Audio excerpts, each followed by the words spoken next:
નોંધપાત્ર ઘટાડો થઈ રહ્યો છે એક્યુઆઈમાં. એક્યુઆઈ એટલે કે એર ક્વોલિટી ઇન્ડેક્સ. અત્યાર સુધી એક્યુઆઈ હાઈ હતો. હવાનું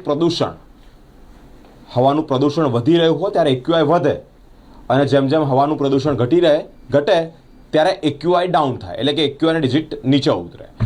એર ક્વોલિટી ઇન્ડેક્સમાં નોંધપાત્ર ઘટાડો થયો છે, જેને લીધે જ વડોદરા શહેરથી દૂર 45, 50, 55 કિલોમીટર દૂર પાવાગઢ નરી આંખે દેખાઈ રહ્યું છે. મહાકાળી માતાજીનું જે પવિત્ર મંદિર છે, એટલે કે પાવાગઢનો જે પર્વત છે, તે નરી આંખે જોવામાં આવી રહ્યો છે. એટલે સ્પષ્ટપણે અહીંયા એવું વસ્તુ પુરવાર થઈ રહ્યું છે કે એક્યુઆઈ ઘટી રહ્યો છે, એર ક્વોલિટી ઇન્ડેક્સ ઘટી રહ્યો હોય, જે અંતર્ગત વાતાવરણમાં પ્રદૂષણ ઓછું થઈ રહ્યું છે. દિવ્યદર્શન પુરોહિત જે છે તેઓની સાથે વિશેષ અમે એટલે કે સ્પાર્ક ટુડે ન્યૂઝે વાતચીત કરી, અને તે અંતર્ગત તેઓએ માહિતી આપી કે નરી આંખે જો 55 કિલોમીટર દૂર કોઈ વસ્તુ દેખાઈ રહી હોય તેનો મતલબ એમ થાય છે કે વાતાવરણમાંથી એટલે કે હવામાંથી પ્રદૂષણ ડાઉન થઈ રહ્યું છે, પ્રદૂષણ ઘટી રહ્યું છે.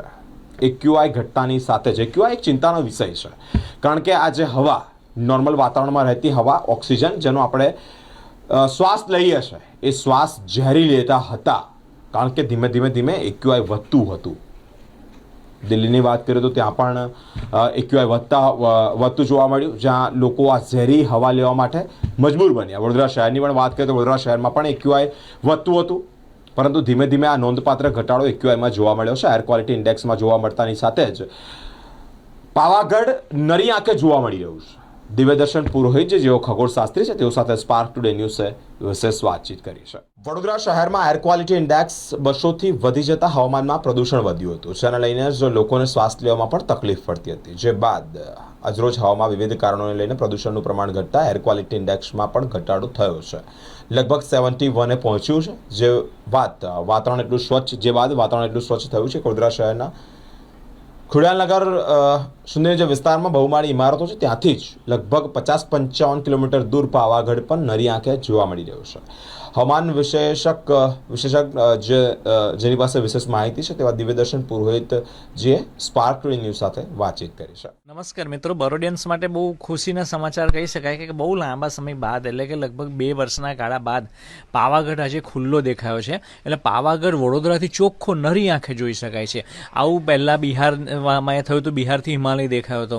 એનું કારણ શું છે કે વાતાવરણમાં જે પ્રદૂષણ ફેલાયું છે, sulphur dioxide, nitrous oxide, carbon monoxide, ozone 3, PM2.5, PM10 particle, સૂક્ષ્મ પાર્ટિકલ્સ, અને સાદી ભાષામાં આમ જનતા આપણે પ્રદૂષણ તરીકે ઓળખીએ છીએ, એ બધા પાર્ટિકલ્સ ઓછા થઈ ગયા છે.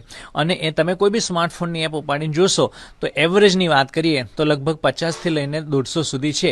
એટલે ઓન એન એવરેજ 75ની આસપાસ, 75થી 80ની આસપાસ એર ક્વોલિટી ઇન્ડેક્સ બતાવે છે પ્રદૂષણ. એ ઘણો સારો કહેવાય, મોડરેટથી પણ ઓછું કહેવાય, અને ગુડની પરિભાષામાં આવે.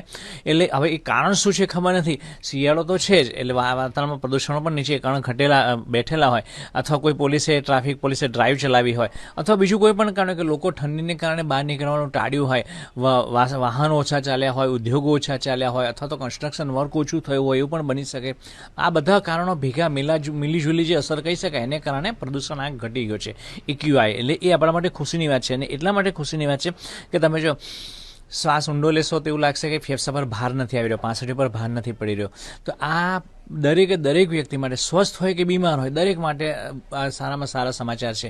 એટલે એક્યુઆઈ કાયમ સારો રહેવો આપણી પ્રાર્થના કરે, પણ એના માટે આપણે પણ કોશિશ કરીએ, વૃક્ષો વાવીએ, પાણીનું જતન કરીએ, ઇલેક્ટ્રિસિટીનો વ્યય ઓછો કરીએ, વ્હીકલ પુલ બનાવી, વ્હીકલ ટ્યુન કરીને ચલાવીએ, ન જરૂરી ત્યાં ચાલીને જઈએ. ટૂંકમાં આપણાથી બને એટલું પ્રદૂષણ ઓછું થાય અને માતા પ્રકૃતિ શુદ્ધ થાય એવા પ્રયાસ આપણે કરીએ. હું દિવ્યદર્શન પુરોહિત, ગુરુ દિવ્યદર્શન શાળાથી. નમસ્કાર.